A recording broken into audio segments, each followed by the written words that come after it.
Take a breath. Begin to feel the transformation.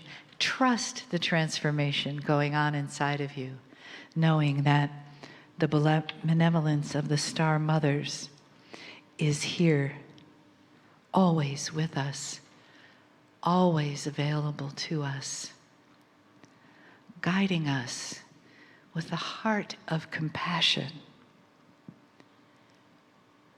giving us the opportunity always to find that connection of compassion within ourselves, to experience the wisdom that we were born to manifest in this life,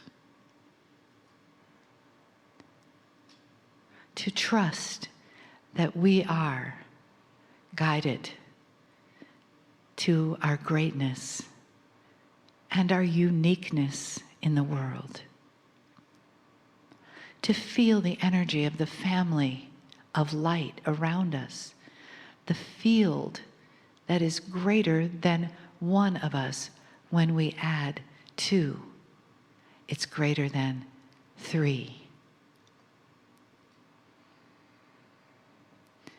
We have waited many lifetimes to experience this family, this awakening on this planet. And the Star Mothers celebrate each one of you for saying yes. They are ancient. They were here before and before the before. And they are here again to guide us. And they guide us through the manifestation of their energy and also through the manifestation of the beautiful energy of Adirondha, Kryon, and many others who are on the earth now to bring the gifts of the family of light. So it is good day to you, in that mellow yellow energy of the Star Mothers, wrapping yourself in their love. We give thanks to the Dr. Ember for her contribution in bringing in the Star Mothers for you. This is the time of anchoring in your own wisdom. This is the time of connecting and allowing the Star Mothers, your guidance, your angelic realm that are overlighting your energy.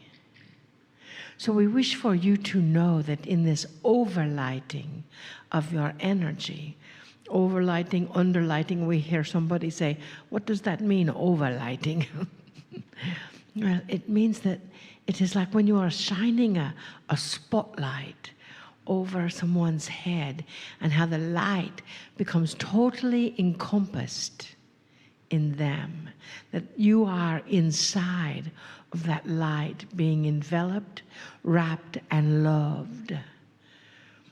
Now, in this year, already, there has been some anxiety that is flowing in. Some are anxious to get the year on.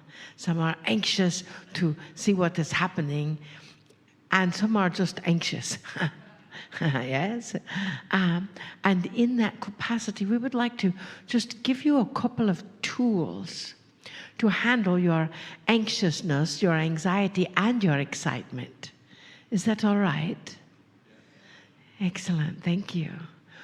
So you see, when you have, how many of you are feeling the quickening of your soul? You know, the quickening of the energy. It is almost like in the past you may have had 24 hours in every day, or it seemed like 24 hours, and then it went down to 18, and then it went down to 12, and now it is actually more like you are feeling like every day is 8 or 9 hours. And you get to sleep in the process of that. So that is what that quickening is feeling like, yes? That energy, the time-space continuum is kind of working in new ways to accommodate that energy. So when you feel that flow of time and it's like, but it's just got to be 15 minutes later, and you realize that it was 3 hours later, yes, and you think that it is, you're doing something that will take 15 minutes and it takes 2 hours, and that creates that anxiety, that anxiousness of what am I going to do? I can't get it done. I can't get this and that and the other. So when that happens, first, stop. Just take a deep breath. Take one now. That brings you into the present moment. Then ask yourself, in that breath, take another deep breath and ask yourself, what is it that I'm really feeling anxious about? Is it what is happening right now? Or did it happen when I was a child or somewhere else? You can even quickly go into the Akash to see if there's anything you need to learn in this lifetime that triggered this quickening that is wrapped in anxiety or anxiousness. What is it really about? What is the key? Take a deep breath. You notice when I asked that question, everyone in the room stopped breathing. So in that question, what is this really about? Allow yourself to sense or feel, or maybe if you're lucky, even see a situation or a key or a possibility that may have happened at a different time, a different space in this life, because everything, as you know, repeats every 7 years for all of your lives until you get it. And once you get it, it doesn't have to repeat any longer. So what we are wanting you to do is to get it all right now. So in that, so you've asked yourself, what is it? What is really the anxiety in moving forward into 2020? And then take a breath.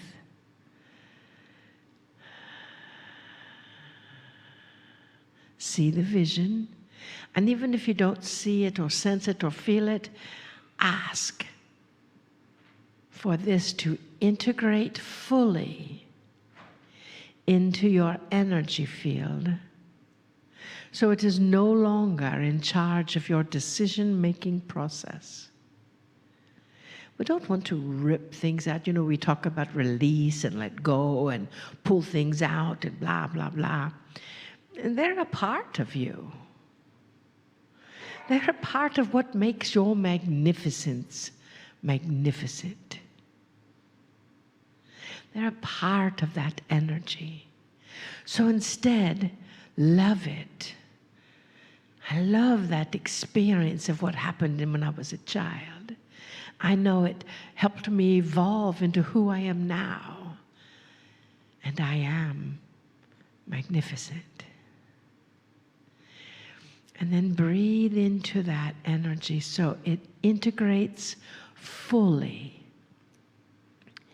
into your field and recesses back to the back cupboard. And that way you can put a nice, beautiful gratitude picture on that cupboard and close the door. For now you are making new paradigms. You are making new energies. You are making new vibrational frequencies that are you.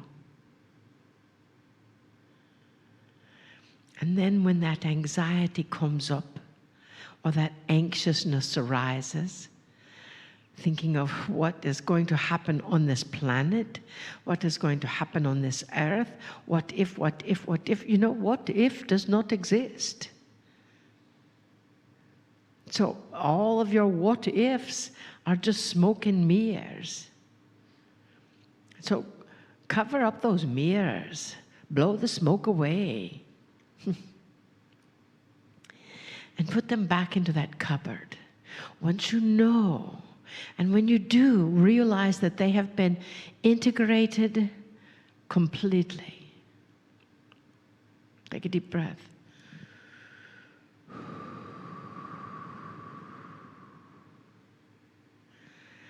And again, take a deep breath.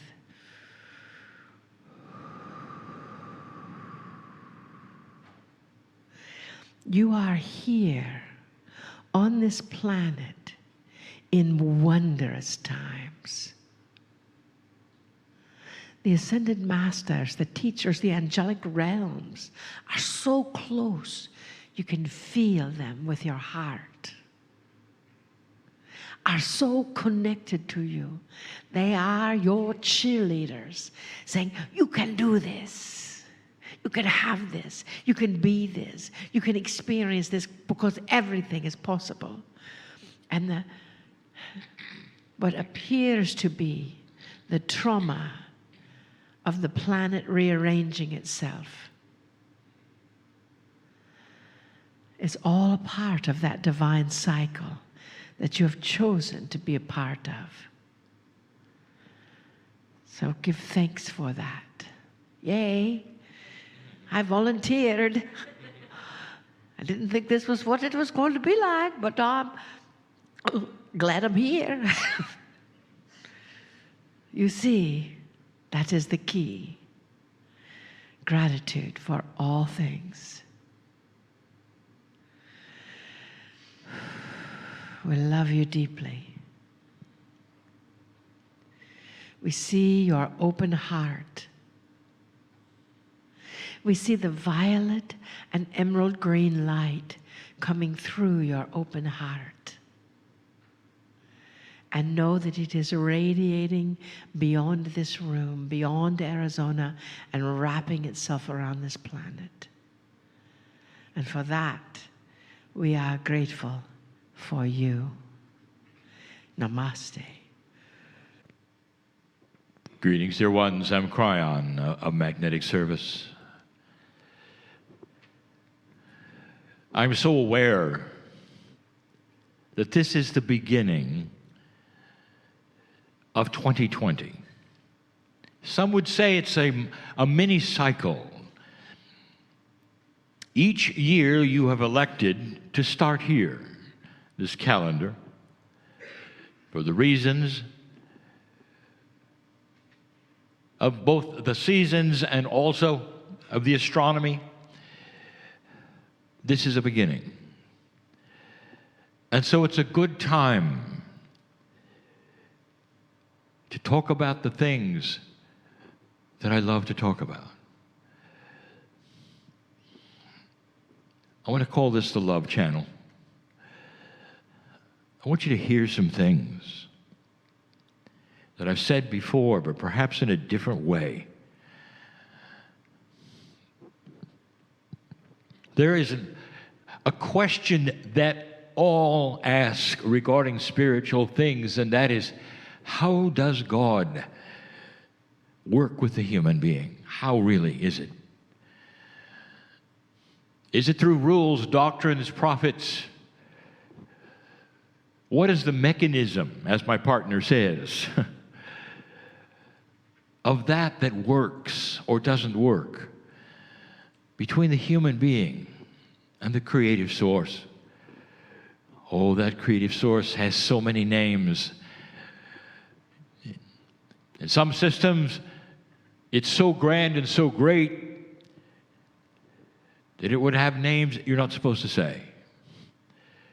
It's acknowledged, this creative source, as not just a source for everything, but the connection to humans through the soul.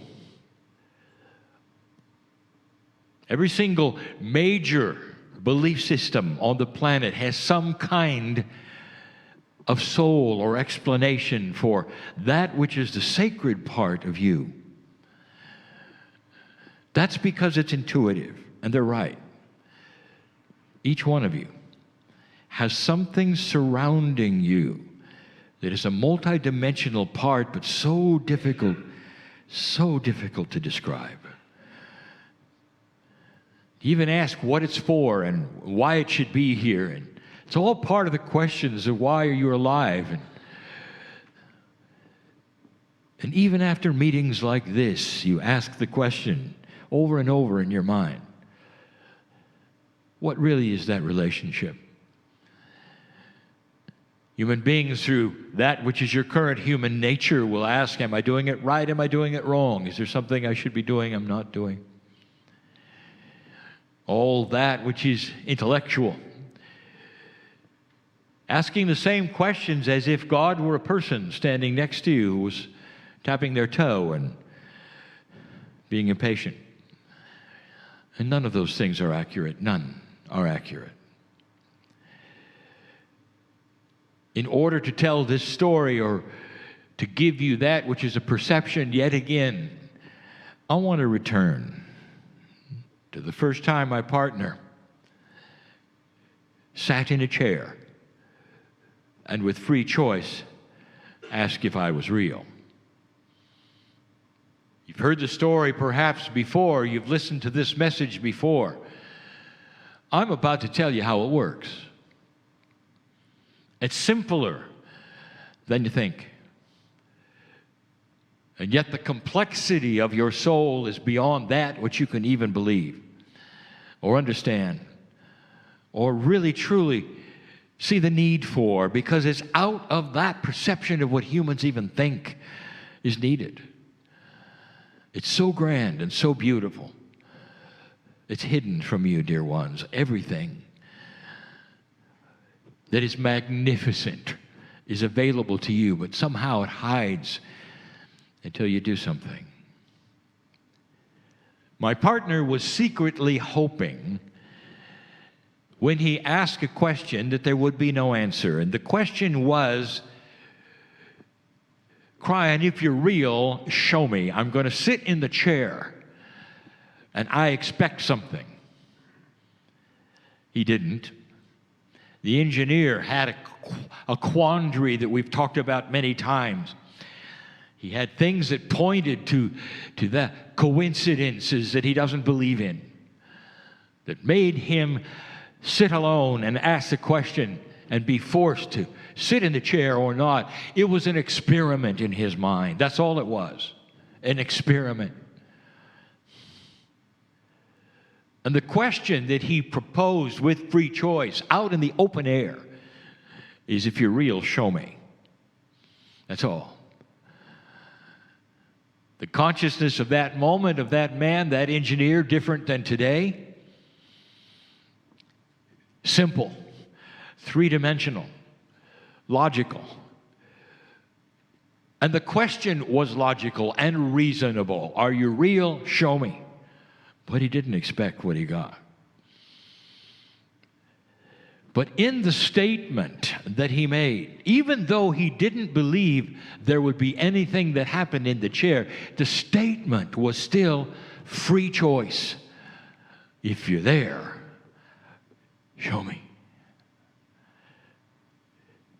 I've just exposed the mechanism of how the creative, loving, compassionate, beautiful source works with your soul. And when he sat in the chair, it's almost the chair itself glowed and the heat was too much for him. He felt something he had never felt before. Every seeming cell of his body was filled with love. He'd never felt anything like that. Oh, he had been in those places where he had worshiped and where he believed, and he had been there and he'd sat there. And he'd heard the words and he'd felt the energy, but nothing like this. He had no idea that this even existed. Could you be loved that much? What he had done is give permission to be shown. What he had done that he didn't realize at all is he left the door wide open. He didn't ask for a healing or a sign. He said, show me. And we did. And we did. There was no channeling that day. There were no words to be spoken that day, but there were tears that day. And you might call them tears of confusion. But he couldn't help it. Have you ever seen a situation that was so precious and beautiful, either in nature or with humans or animals, that you were brought to tears instantly? And they were tears of compassion and gratitude and love and not sorrow. That's different. I'm talking about magnificent, beautiful, precious things that you might see. And you can't help it. Water squirts from your eyes because you can't help it. That's what happened to him. It's a good thing he was alone, and he knew he was alone, and he could be alone and feel these things, and he didn't expect this. The chair became too hot, and he bounced out of it. That was the beginning of Kryon on the planet with this man. The rest of the story, he said so many times, confused, he had wept and he had felt something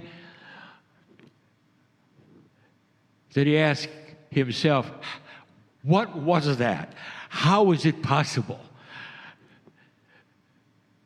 Right down to my toes. I felt the legions of heaven in me. I felt love like I'd never felt. I don't understand any of this. But you know what happened, don't you? Couldn't leave it alone. Couldn't leave it alone. He got a cause and effect. In science, when you get a cause and effect, you return to it, don't you? And you try it again, don't you? It's part of the scientific method, isn't it? And that's exactly who he was at that moment. And he sat it down again, and it happened again. It was the beginning of a paradigm shift of life for him. And nothing was said, no words were spoken. But the emotion that he had could not be faked. And he knew that. And instantly, he also knew that he was in touch. There indeed was something beyond everything he ever knew or everything he ever believed. Oh, he believed in the Creator. He believed in God. He believed in the love of God. But this was different. This was physical. This went inside him, and he realized that for a few moments his soul and his body had merged to the point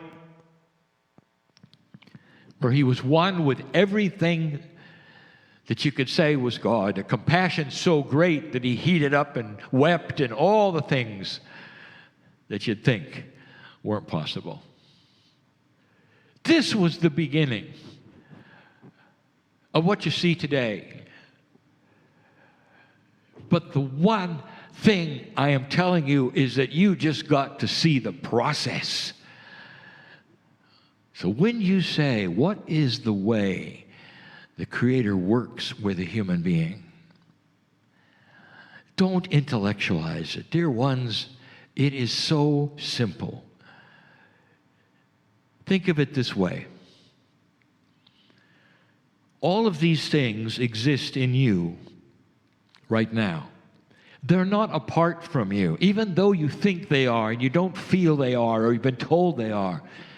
The most spiritual, beautiful things that could possibly be part of you, including your soul, sit on you. They're not really on the other side of the veil because this multidimensionality we keep talking about can be in many places at the same time. So don't get hung up on where is it? How do I contact it? What are the reasons and the processes and the steps and all? I'll tell you, there's one step. Are you real? Show me. Are you real? Show me. And depending upon the amount of belief you have, things start happening differently. Now, my partner didn't expect what he got. He didn't understand what was coming. But the question he asked was pure. He wanted an answer. So he didn't decide in advance what the answer would be. He doubted certain things. But he didn't decide in advance it can't be. So pure intent is needed. I mean it, you say. I mean it. I've reached this point, or I can feel it and almost touch it, and I know it's there to some degree. Give me the rest of it. If you're there, show me. Without deciding in advance that it's a dumb thing to do, or it's stupid, or all the things that I'm relating to you that humans go through when you seem to ask a question with really no intent of getting a good answer. Because a program takes over that says, well, it won't happen, or I'm not worthy, or all of these things. They must be eliminated. And it's not that hard. You sit in love. And even before you say it's real, say, Dear Spirit, give me the ability of neutrality in this question, in pure love, just for a moment. Are you real? Show me. And don't be surprised if you get chills right away. Don't be surprised if things start to happen. Don't be surprised if you get a healing. That is communication. That's the way the Creator says, I'm here. Look, my hand has been out the whole time waiting for you to ask. What took you so long? What takes humanity so long is the programming that it can't be real, or that these things don't work this way, or you know better because you were told different things and you believe different things, not understanding. It could be pretty simple. The alliance with that part of you, which is God, Spirit, creative source, that alliance is like a thin piece of paper waiting for you to go through it and say, I'm here, you're here, let's go through this together. When I first arrived and started giving messages through my partner, there was a theme that went with it. It continues. You're never alone. This is the theme based upon this channel that I've just given you now. You may think it refers to guides and angels and other souls. It doesn't. It refers to that which is yourself, the creative source which lives in you, which represents so many. Hard to describe how your soul could be filled with others, other entities, other energies, but it is. That is the power of multidimensionality, which has no place and no time and sits on you with your name. You can experience a multidimensionality of love and compassion that will stay with you. It'll change your life and start healing processes in your body you didn't expect, and allow you to live a very long life without worrying about death. These are the things we teach and have taught for 30 years. And now they come to a head and they start to be sharper in what we tell you and how it works. Love is that way. There's no boundary. And what my partner felt, indescribable. And I'll tell you this, he got used to it. He got used to it. And although it was difficult for him to do it in front of people, I'll tell you, he still sat in that chair, because every time he did, like now, something came over him, as it still does, that says no matter what anyone thinks about this, his mind is saying, I'm sitting in the right place at the right time. And I'm filled with something that is so special. I just want to yell it to everybody. And then I come in and temper that so there's no screaming. And give you the message I give you. Think on these things for yourself. And so it is.